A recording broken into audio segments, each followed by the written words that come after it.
В предыдущих роликах я уже рассказывала, на что обращать внимание при выборе квартиры и как не купить проблему. А в этом ролике я развею популярные мифы и заблуждения, которые мешают при выборе будущего жилья. Расскажу, что можно такого сделать в апартаментах, чего нельзя сделать в квартире со свободной планировкой. И в конце я раскрою истинную суть некоторых терминов, которыми нас намеренно вводят в заблуждение рекламщики, продающие жилье. Меня зовут Шелковская Наталья, я дизайнер, и вы на канале Шелнат.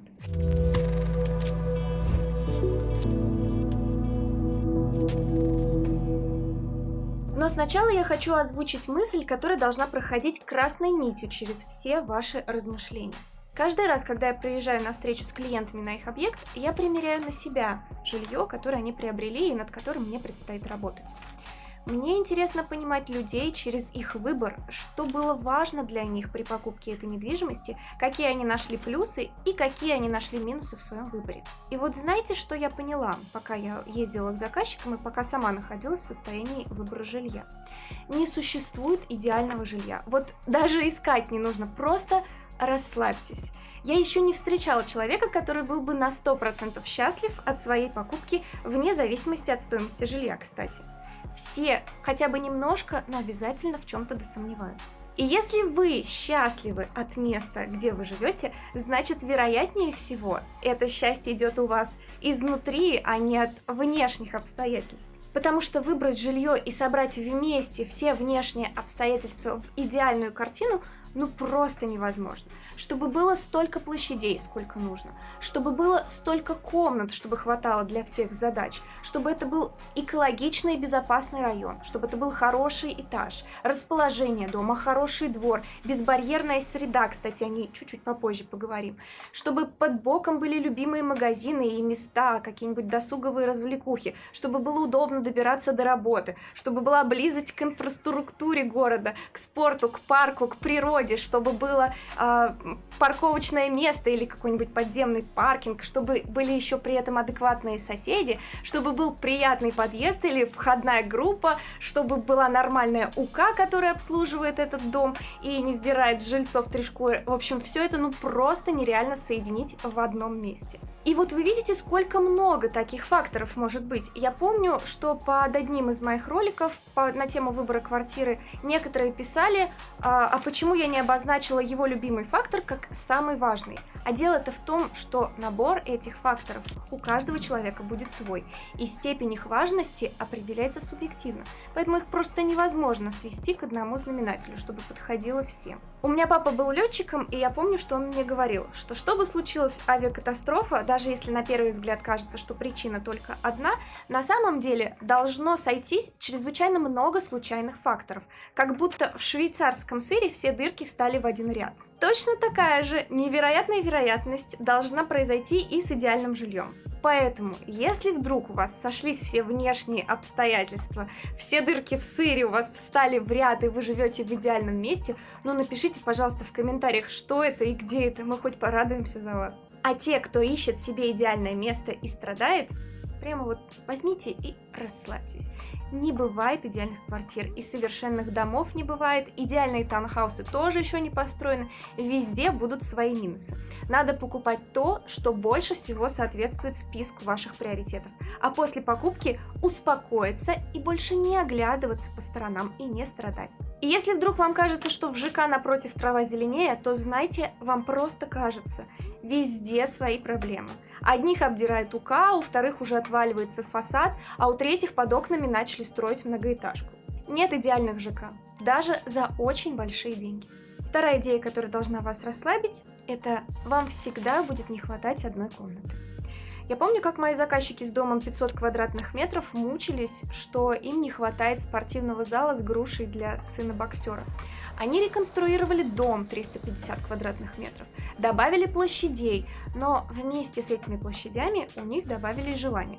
А потом, когда все построили, получалось, что влезала либо сауна, либо груша для бокса, и надо было выбирать что-то одно. И они очень долго изгрызали себя сомнениями, что оставить в итоге, и все равно расстраивались, что не влезают все их желания. То есть, понимаете, да, сколько бы ни было площади, все равно будет чего-то хотеться, и все равно будет чего-то не хватать. Хотя, кстати, недавно я общалась с заказчицей, которая сейчас живет в доме 1000 квадратных метров, и это первый человек на моем пути, кто сказала, что комнат ей хватает и даже перебор. Так что я думаю, я скоро нащупаю этот психологический предел. Одно мне уже ясно, что абсолютный достаток площадей и чрезмерное количество комнат начинается где-то между 500 квадратных метров и 1000 квадратных метров. Но человеческая психология устроена так, что до этого промежутка, скорее всего, какое бы ни было у вас жилье, вам будет не хватать одной комнаты. Третья мысль, которую многие игнорируют, потому что сами не привыкли так жить, а значит и нечего начинать, это вид из окна. И вид из окна, очень важен. За это точно стоит переплачивать, если есть такая возможность.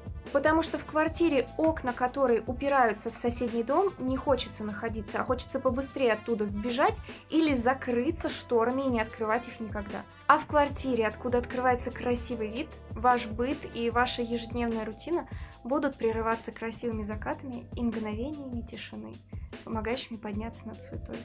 Теперь отойдем от философии, вернемся к конкретике и разберем некоторые термины и новые типы жилья, которые используют застройщики, чтобы вас запутать и получше вам все это продать. Первый термин – это свободная планировка. Это величайший обман, который звучит, наверное, из каждого утюга. Я неоднократно рассказывала о нем на своем YouTube-канале и в Инстаграме, но это, видимо, непобедимо, потому что я все равно вижу, как люди приходят ко мне на курсы или пишут в комментариях, наполненные радостным волнением, как они начнут скоро перемещать кухню на место спальни, а санузел на место детской, ведь у них свободная, наконец-таки, планировка.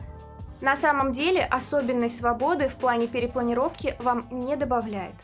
Эта формулировка лишь обман покупателей и экономия застройщика, потому что он просто не возводит межкомнатные перегородки. Но в жилых квартирах положение мокрых зон неизменно и уже зафиксировано в надзорных органах, даже если вам об этом никто не сказал и показывают планы без стен. А вот такие кирпичики, которые уложены на полу и которые как будто бы, по словам многих агентов по продаже квартир обманщиков, можно легко перенести в любое место, на самом деле лежат в вашей квартире свободные планировки не просто так, а очерчивают вам юридические границы жилых, нежилых и мокрых зон, которые не учитывать при перепланировке просто нельзя. Поэтому они там и лежат. В общем, покупая квартиру со свободной планировкой, помните, что это чистой воды обман, и никакую свободу вы не приобретаете. Все то же самое, как и в любой другой квартире, действуют все те же самые ограничения на перепланировки в жилых помещениях. Просто квартира будет сдаваться без внутренних перегородок, то есть стены вы возводите за свой счет.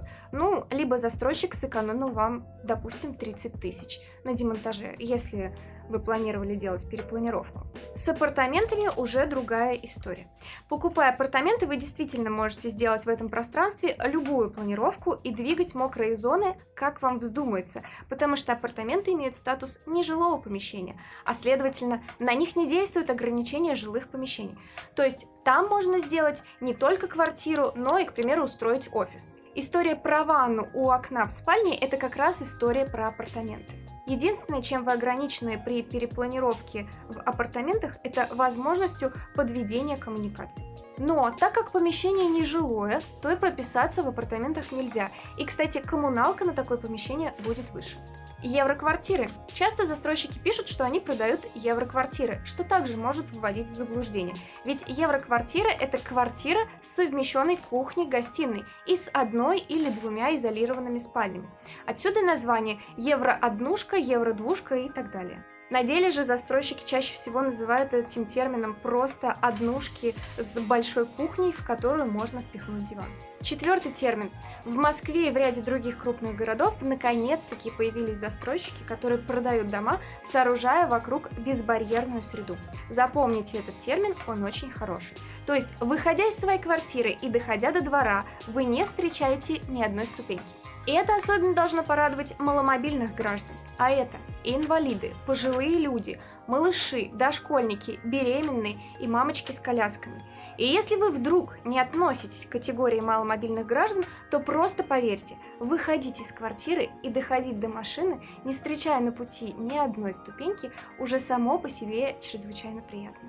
Обращайте на это внимание и ставьте плюсик таким застройщикам. Иногда застройщики продают пентхаусы. По-хорошему, пентхаус – это последний этаж многоквартирного дома с окнами в пол и видом, желательно на 4 стороны света. Они могут быть с 2 уровнями, с 3 уровнями, могут быть со 2 светом и выходом на эксплуатируемую крышу. Но в России, как обычно, все перепутали, и зачастую пентхаусом у нас называют просто большие квартиры или апартаменты. Лофт. Прошло лет 50-70, как это было модно в США, и вот теперь это дошло до нас. Часто лофтом у нас называют, когда потолки на 20-30 сантиметров выше, чем обычно. А истинный лофт – это всегда история. Это желательно индустриальное здание с большими окнами и гигантскими потолками. В идеале это должен быть редевелопмент. То есть, когда старое здание с нежилой функцией выкупают и перестраивают в здание с жилыми квартирами или чаще апартаментами. Есть застройщики, кстати, которые только на этом и специализируются.